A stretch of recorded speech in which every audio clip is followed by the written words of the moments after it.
Hola, it's Gabby here for Crafty Gabby, and today I'm going to make 3 Halloween cards using the die cut for cross stitch. I'm going to do it in black cardstock and one in white cardstock. After I cut, plan the patterns and stitch the cards, I'm just going to show the part where I decorate the already stitched card because I can't stitch in camera because it will take too long.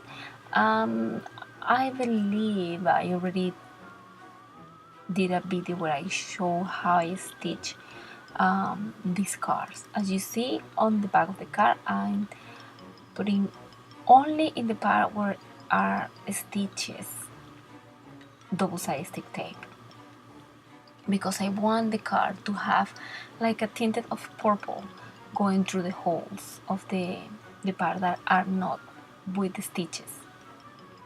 After that, I'm going to cut with the die cut this tiny castle that it looks like a haunted house, a haunted mansion, and I cut it in gray cardstock. I'm going to prepare my card base, and I'm going to glue first my card panel into the card base. But first I'm going to prepare a frame that is a zigzag frame that it perfectly go into the card.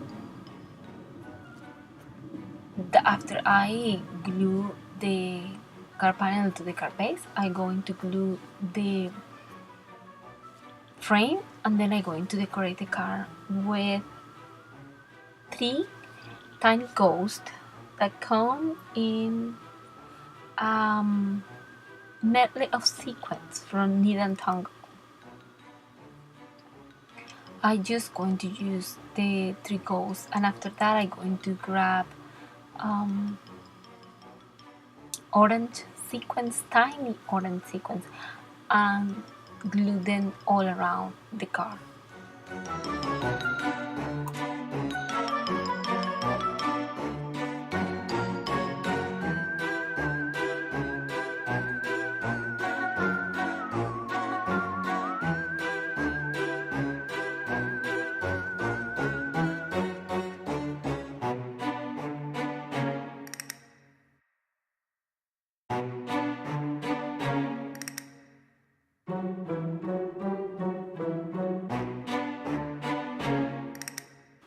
For the second card, I'm going to decorate the one with the candy corn.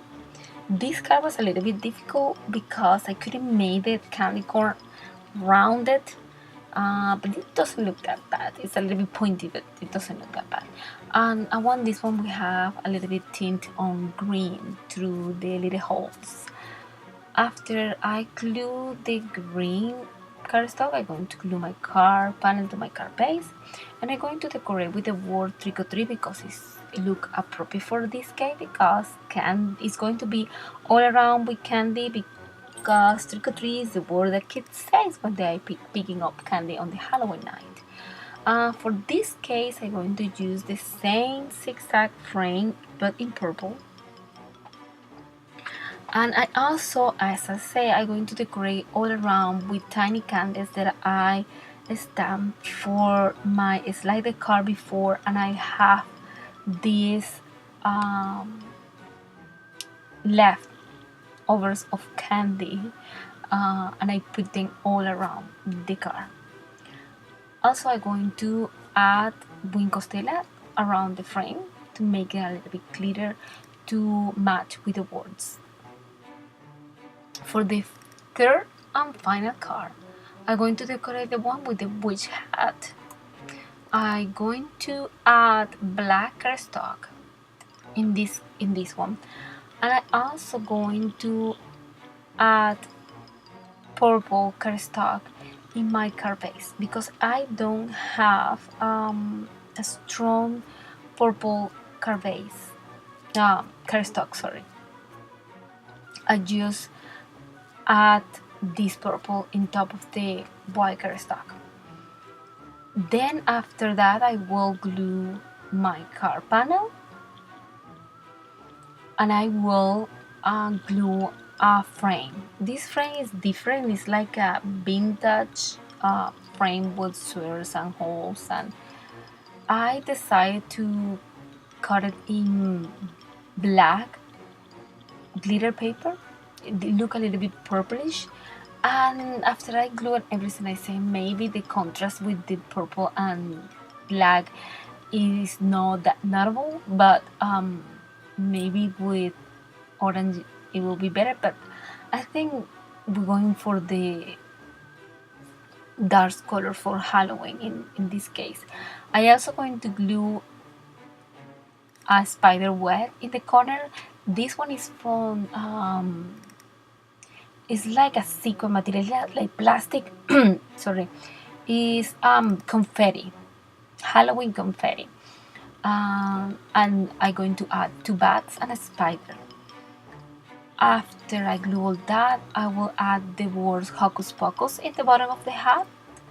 I cut this one in orange glitter paper and in black to give them a little bit of shadow. After I glue all the letters, I'm going to glue some little rhinestone, little jewels in green. That will be it for the last card. Well, thank you for watching my videos. On the next card. Goodbye.